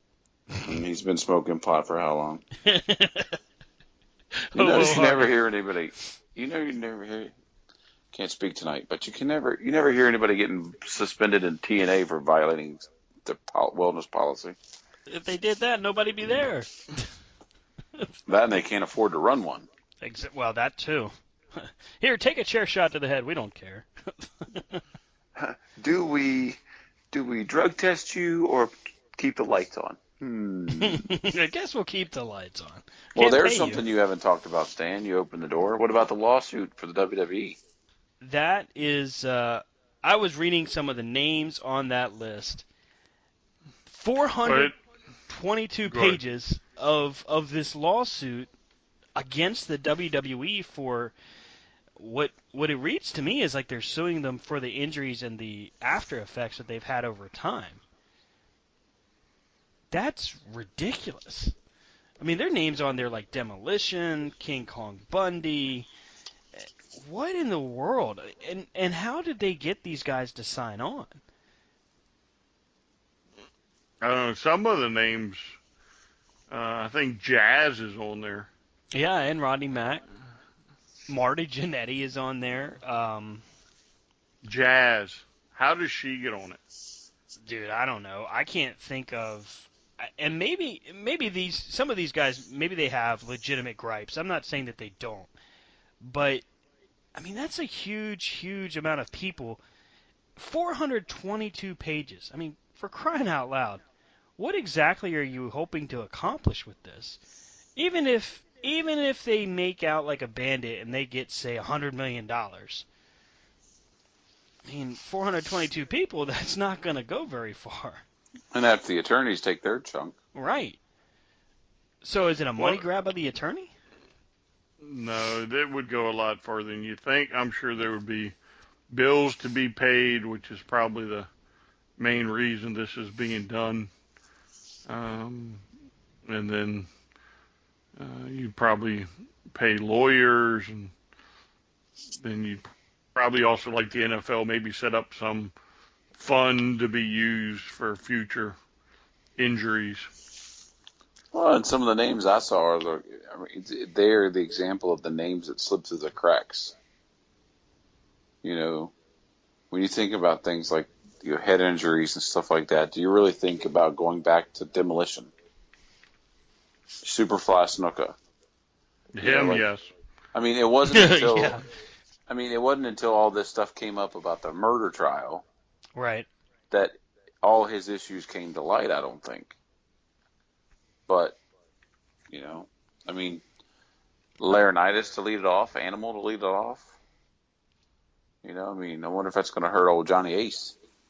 I mean, there's a lot of names on here that just don't make any sense to me. Like Chavo Guerrero and Chavo Guerrero Senior and Junior. The Hebners, Sabu, the Berserker. I mean, how in the world did they figure this would benefit them? Muhammad Hassan, he wasn't even there for a cup of coffee. Well, they figure TNA can't pay him, so they want the Vince to pay him. The Warlord. There's a guy that was suspended more times for steroid abuse than he was actually active in the ring. Where do these guys? I want to see people be healthy. I agree that they have a right to have themselves taken care of to a certain extent, but man, I don't know. Reading some of their accusations, I mean, this was back at a time where nobody was caring about the concussion after effects. Nobody was worried about working hurt. I mean, these are all guys that, if you look at some of these people on this list, have done multiple shoot interviews talking about how they used to go up and down the highways, either blind, crippled, or crazy, or whatever they could do, just to get through and make another payday. Mm-hmm. I mean, to come off and then make it seem as if Vince McMahon is this great big demon of some type, it just seems, I don't know, it seems like sour grapes more than anything else. Well, I don't necessarily think it's sour grapes. I mean, I would imagine a lot of them probably have bills to pay that, Mm-hmm. because again, this isn't like working at McDonald's. I mean, it's been said multiple times that, you have to get up and carry yourself to that next town, Mm-hmm. to make that money to put people in the seats, or you're going to be replaced. And, that's something they all understood. And, I applaud them for pushing through it. But, again, just like the NFL, based off of the way the economy grows and everything, there should be a fund, especially with somebody who owns $1 billion industry and helped create this issue. There should be a fund. However, some of these guys, Jazz, should be eliminated automatically. I mean, was she even in the WWE? She was in for a few years, but I mean, this was at a time where everybody was taking the risks that these folks are upset about. Like Mark Jindrak, Silver and Grenier. Mark Jindrak, I mean, he was in WWE for not even half a cup of coffee. Um, Shane Douglas, how is? Well, yeah, and see, that's my other thing is too. A lot of these people should be eliminated by what they did afterwards. Oh Shane yeah, Douglas would be a prime example. yep. Sabu would be another one. Well, not to speak ill of the dead, but Axel Rotten's family has joined in with this. Yeah. I mean, Axel had his demons from start to finish. It's no secret. I don't think Vince McMahon forced him to hop in that ring when he was drugged up. I mean, he expected him to perform, and he signed a contract. You're following through with your part of the deal. Well, and I think the WWE has lawyers that they paid very well. Mm-hmm. And what they're going to do is they're going to do exactly what we're doing. They're going to go down that list, and they're going to be like, listen, you worked for the WWE for less than 6 months. Right. During that time, at no time during that time did you take a headshot or a shot to the head that would have hurt you. That would have lasting effects. You can't hold the WWE liable for things that you did to yourself or had done on an indie show or a local, federation or another promotion. I mean, how much of Shane Douglas's problems weren't caused by ECW before Vince owned it? Right. Or Sabu. Well, how much of Sabu's from when he was ECW or when God knows what he's done since. I mean, there's even Boris Zukov on here. Boris Zukov actually is in jail for child porn. Outlaw Ron Bass. Rod Price. I did not know, by the way, that Rod Price worked for WWE. Apparently he did in the 90s. Reverend Slick. Black Bart. Here's some funny ones. Mantar. Freddie Joe Floyd. You remember Tracy Smothers, of course. Mm-hmm. Rex King. I vaguely remember him, but I don't recall him working for WWF. The Barbarian. I mean, some of these names I just don't get. Like Henry Godwin, I can understand because I can remember some of the things that he did in the ring that could have cost him injury. But at the same Muck time, bucket. well, yeah, that and you remember when he broke his neck during the Doomsday device from the Legion of Doom. That was a legitimate injury. But like jumping Jim Powers, jumping Jim Brunzell. By the way, Jim Powers also who got arrested for attempting to sell steroids backstage. Ken Patera. What? Kamala? What? I mean, I feel like a Steve Austin segment here. Some of these names, it's just like, I don't get it. How many times was Kamala hit in the head in the AWA? Dude, I mean, overall his entire career, you name it. How many times was he... The old school guys, I mean, I can understand... Like Demolition, when they talk about things they've gone through, injury-wise, I can understand that. I guess more or less the guys that really make me scratch my head about it is like Sylvain Grenier. I mean, he was in WWE for maybe 3 years. I don't really remember him doing much except for La Resistance. Paul Orndorff is a surprise on here. I mean, I can see Paul because again, I'm sure in places people don't like to talk about, there was a big push for Paul to do what he did as far as the steroids, and that ultimately is what got his arm the way it is. Right. And again, if you got this guy telling you, well, if you want to put food on your table, then you're going to get out there and you're going to work injured. Um, that's probably what happened. But one thing the WWE's got going for him is once it all came out, once the NFL brought all that protocol out, what did the WWE do? They immediately adopted the policy. They immediately adopted a concussion protocol. They've had a wellness policy put in. So they're going to, right there, releases them from liability. They've offered for years to help for treatment, haven't they? They have, and they've put multiple people in rehab and helped them with surgeries, all sorts of different things that they've done. And so, I mean, hell, we've almost won the case for WWE right here. But I see where the old timers are coming from. Right. If you're not getting a steady check anymore and you're not getting this or that from the WWE or anywhere, you've got bills to pay. Like Brian said, there's bills to pay. There's injuries that you still have to get treated. You still have medication that you need to take because of things that happened years ago. And I think they should be looked after, just like in the NFL and any other sport, and really any other profession. Once somebody retires, they age out and they go on to their other life or whatever. They get forgotten. Mm-hmm. You see it in every profession, no matter what. And I think every profession needs to do a better job of helping those people along. Be it, post office or whatever you work. Once the people leave the door, doesn't mean they still don't have the same problems they had when they were in the door. Right. Well, I mean, it's a tough line because I agree. You want to see these guys and gals taken care of. You know that they've been through a lot physically, emotionally, mentally.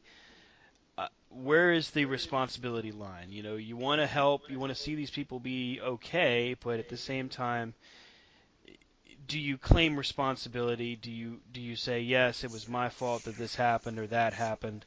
And where does it end? Because now if this suit were to be successful, it just opens a huge door. Well, I mean, this is just like the concussion suit for the NFL. I mean, Yeah. if once the WWE admits fault, then it's how many zeros do you want on the end of the check? Right. And then every person who has ever stepped foot in a WWE ring, be it those guys who came in for a one night show, WWE will now be liable for all of it. Mm-hmm. Yeah, but I don't see the WWE ever admitting fault. And it's probably because of the way they word their contracts. We all know and can speculate, but there's no way you're going to get Vince McMahon to come out there and blabber, oh yeah, I made them wrestle. I told them if they didn't wrestle, I was going to find somebody else and they'd be gone, and good luck finding a job while I still hold your contract. You're never going to get him to admit that. And he labels everybody as an independent contractor. Right. Right. So in the real world, if you're an independent contractor for a company, you assume all liability associated with yourself.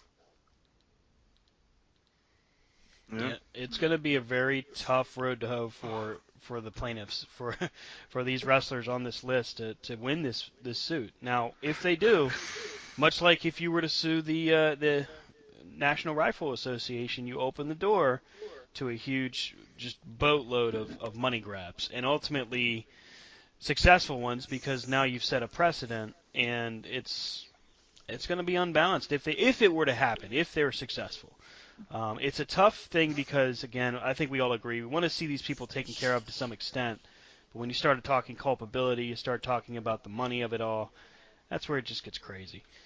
I don't have a problem with seeing these guys getting taken care of one way or the other. I mean, who's to say that WWE doesn't at some point start a fund or a some type of foundation to do so to avoid this suit going any further. Oh, and I guarantee you in the next couple of months, you'll see it come out. Because then WWE can come and say, hey, on good faith, we started this foundation. Oh, and look at the paperwork. It was started 3 months before you had done this. You'd filed suit. You know, it's done. So therefore, we're doing in good faith what we can. Right. Case dismissed. Man, here we are solving the world's problems. If only we could do something like this in politics, but not. I don't really want to. No, don't start, you Democrat. Oh, see, jeez, man, jeez, that's so dirty. You're fighting dirty, man. So how many weeks till you put the Hillary sticker on your car? That's never gonna happen. I'll tell you that right now. Let me tell you what's not gonna happen: a Trump sticker or a Hillary sticker. Hell no. Oh, goodness gracious, guys. We're coming up towards the end of it here. Let's go ahead and just do some final thoughts on the draft and for the upcoming Battleground pay-per-view. This will be the last joint pay-per-view of each roster for some time. I don't believe they'll have another joint outing until Survivor Series, unless they decide SummerSlam is supposed to be like a super show. We'll start with Brian. Brian, your thoughts on how the draft shook out and where you see it going within the next few weeks. Well, the first couple rounds, I was pretty pumped, pretty excited. Was little visions of feuds were dancing in my head, but the further we got into it, it was like, this is gonna be the same old shit, just a different fucking draft. Oh, there it is. Wow, and we are officially there into it is. Corner to Corner there after it hours. There it is. Well, That's it is 12:07. after 12. So, Yeah, exactly. 12:07. And this will be a Spreaker exclusive, so we're good to go. So, yeah, again, the leading off with Seth and Dean and AJ, and we'll skip Charlotte, but Balor, and I'm like, ooh, wow, they're comparing up nice, and then we get the big show, and you break up the club and the Wyatt family, and are you Roman kidding Reigns. me? Oh, I wasn't even gonna touch Roman Reigns or Randy Orton. So, to me, Randy and Roman should have been picked like dead last, just to prove a point. I'm actually kind of surprised that they didn't do that, especially with Roman. I mean, he is surrounded with negativity right now. Mm-hmm. Rob, Yeah, go ahead. Rob. Oh, go ahead. No, I was going to say, or what they could have done with Roman, or even Randy Orton would have been. And I know they've done this in the past. The free agent. After you win your match, or if you win your match at Battleground, you can pick whatever show you want to go to. If you win your match. Mm-hmm. So, Rob, what do you think? What are your thoughts on the draft and how it plans out in the next few weeks? I think it's a typical, the WWE,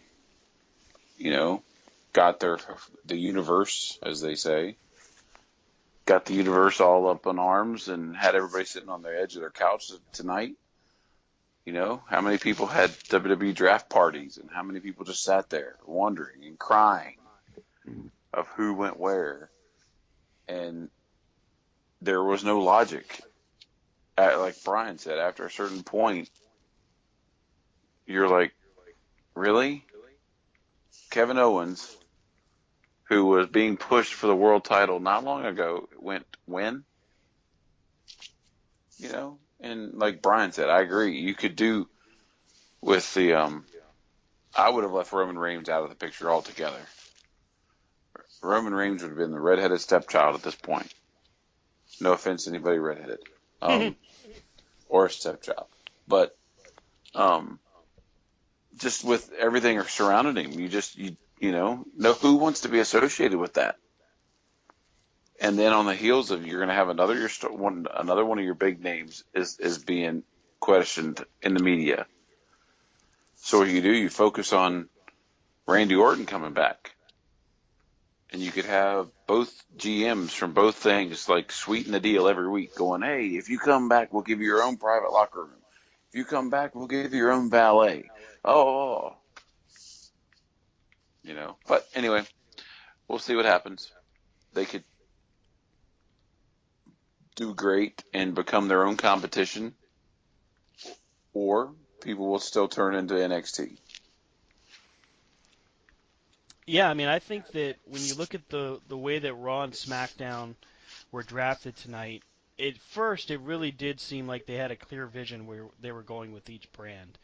And as the rounds got deeper and as the picks got stranger, the direction just got lost. And that's what a lot of fans are going to end up seeing now, is that there's a confusion as to what the identity is for each roster. I think a lot of it falls to the creative team for WWE as a whole, but at the same time, this is just the beginning of where we're at. I mean, there's still more to be done. We don't know just yet if there's going to be trades. We can assume that there probably will be, but we don't know for certain yet.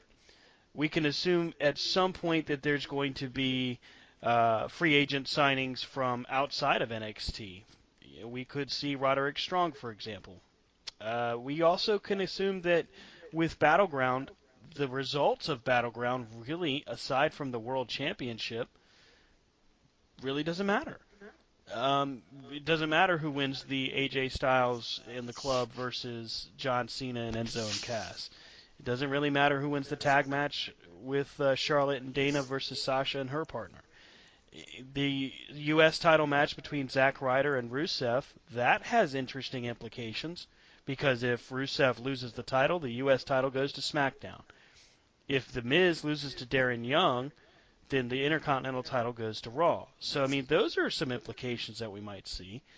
Doesn't really matter who wins between the Wyatts and the New Day, because it's the last we'll see of the Wyatts together, at least for a while. And the New Day, if they lose, they don't lose the titles. Now, question.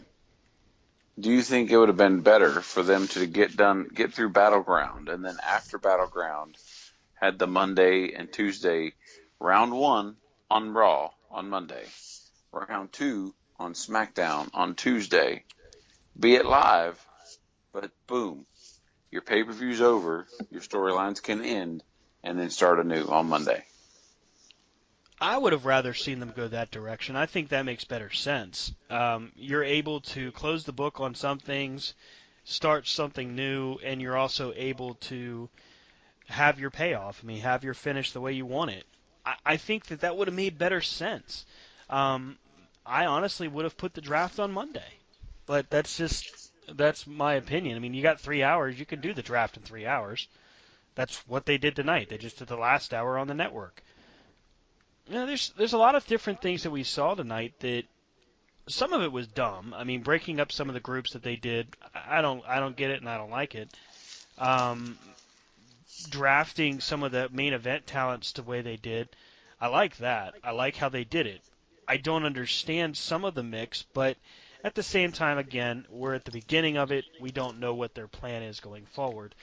What we do know is that there's supposed to be separate creative teams for each show. There's supposed to be a separate plan for each show as far as production, the stage, the way it's set up, probably the intro, music for each show. So we don't know the entirety of what this is going to be going forward. And that's kind of where we're left tonight. It's we got more questions than answers, unfortunately. Agreed. Yeah. And Brian dropped the F-bomb. Yeah. A 4-letter pipe bomb. See, we can do pipe bombs here. We're cool like that. Yeah. Hey, and a side note, Tecmo Super Bowl for the Nintendo that is modified is pretty daggone awesome. You guys should definitely check it out. How's your Nintendo work? Really well, actually. It's actually been working really well. Been playing a lot of RC Pro Am up until Super Bowl Tecmo came in, and I played both. I've been playing Tecmo Bowl, just giving Bo Jackson a quick running up and down the field.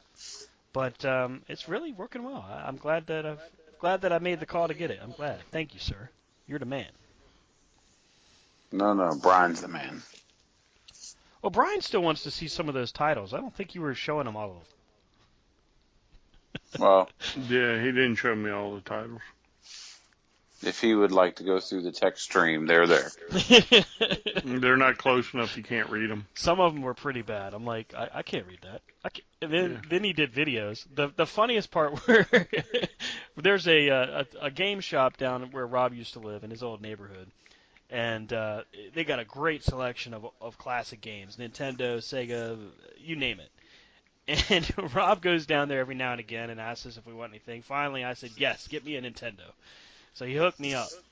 He's looking through the games, and he's sending photos, and most of which I could tell. But some of them he did these videos where he like swipes his camera. And if you paused it, you could see the titles and maybe zoom in if you're lucky. But it was a pretty quick once over. Well, I mean, come on now. There's a certain point where the clerks are staring at you. You're doing an What inventory. is he doing? Get that guy out of here. That's all right, Brian. We'll all go down together the next time. We actually need to hit their store in Richmond. I was going to ask you, don't they have a second shop? It's supposed Yeah, to they be have a bigger, store.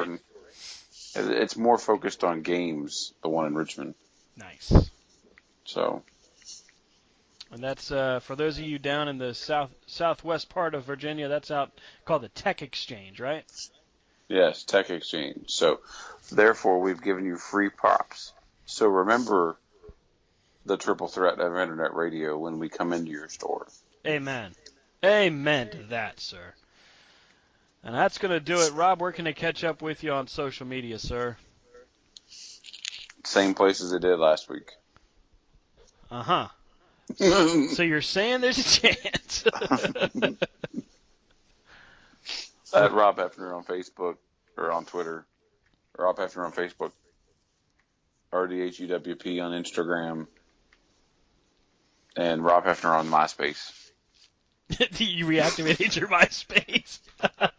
No, I did not. We're bringing it back.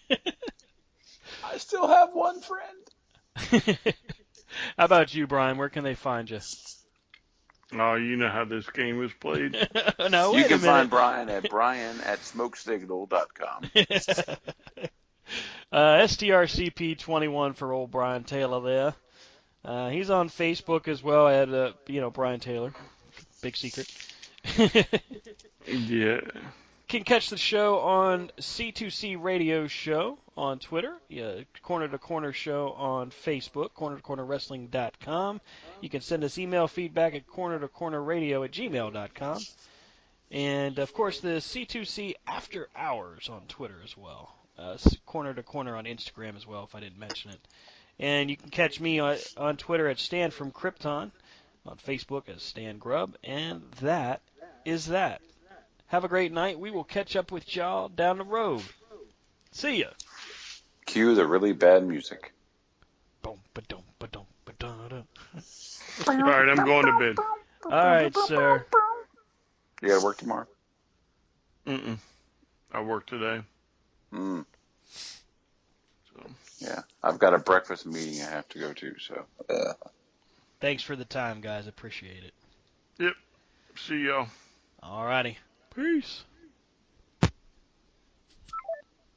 Bye. Are we doing Battleground this weekend? We can. Okay. I would like to do it at my house since I've been out of town. That's fine by me. But We I will will have to see when we get back into town and Yeah. But we shall see. You doing all right? Yeah, I'm doing fine. It's just the stress of bringing the family to a work event and trying to do both things and not let anybody down. I didn't realize you were bringing them. Well, yeah. I mean, they came, and that's why we got the upgrade, I think. Nice. Um, you've seen it on Facebook. I mean, literally, it's 2 rooms. Hmm. And went to the World of Coke today, and that was fun with the kids. And then was thinking about going to the aquarium tomorrow. And there's a guy who's down here for work as well by himself, and so he's like, "I'll go with y'all, but I don't want to, you know." He's like, "I don't want to impose on y'all." So it's like, what do you do? I envy you, and yet I don't. If that You makes know? any sense. Well, it's just I don't know what to do. I don't want Natalie to feel like I don't want to be with the family, but then I also don't want these people to feel like, you know. So it is what it is, I guess. Yeah. Well, get some rest, man. Try to have some fun. I mean, it's so good, but it is what it is, and so we'll have fun. Cool. My kids got to go to the pool today, and they got to try all kinds of soft drinks that they don't get normally drink, and it was fun. How you? I'm all right. Just doing the whole work thing. The whole lice thing this weekend was freaking crazy. Kara gets out of the shower.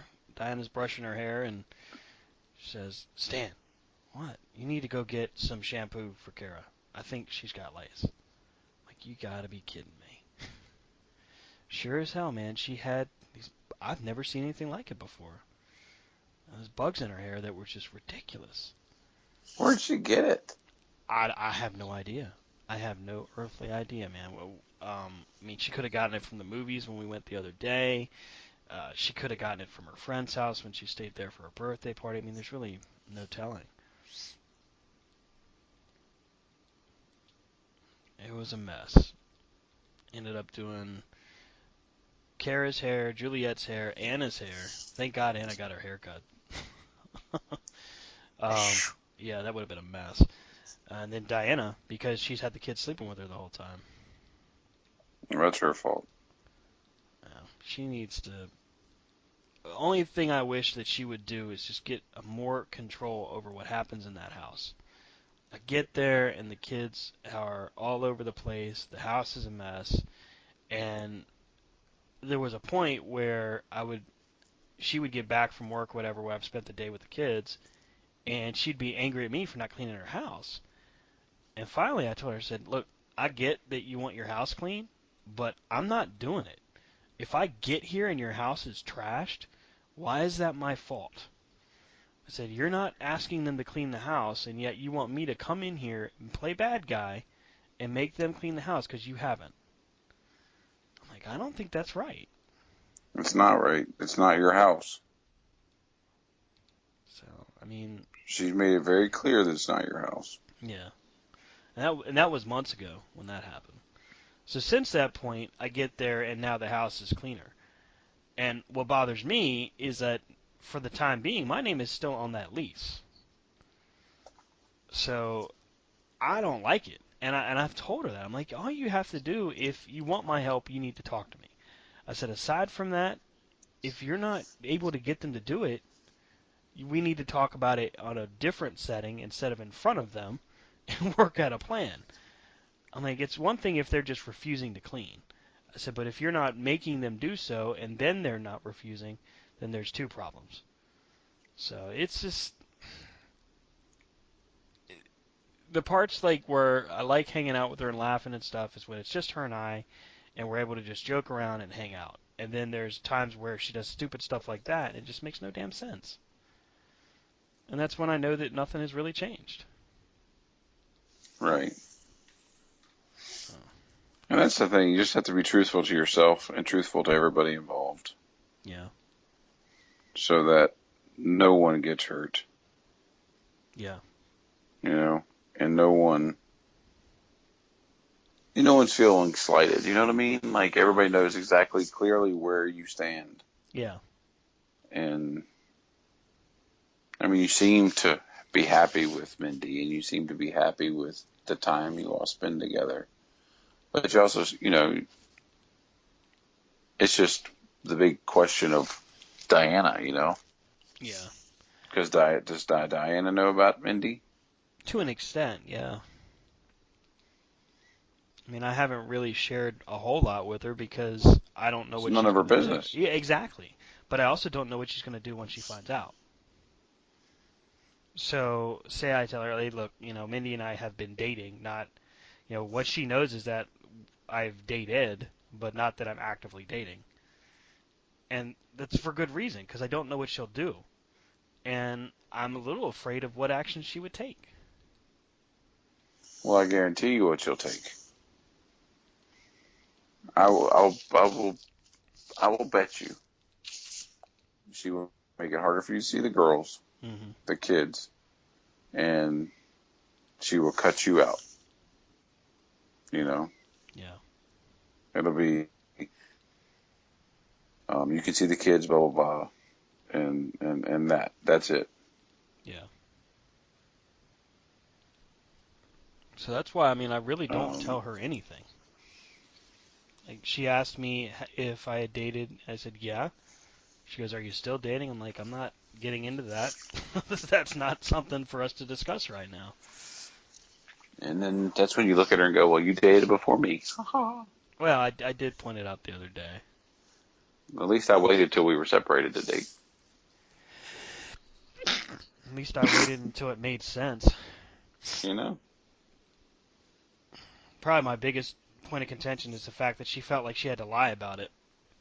We were separated, and the moment she started dating, all she had to do was tell me I've been dating, or I am dating. You know what I mean? Like, I would have been like, all right, fine, because it's not like she didn't, or it's not like she still wanted to be with me at that point. What bothered me the most was that she was dating and then trying to be with me too. I'm like, that's not how this game is played. Mm. Like any of it makes any damn sense. Stan is not your sloppy seconds. Yeah, well, you got that right. All right, buddy. Well, I'm gonna go ahead and let you go. All right, I'm going to bed. All right, sir. Thanks for taking the time. I appreciate it. All right, man. All right, later. Bye.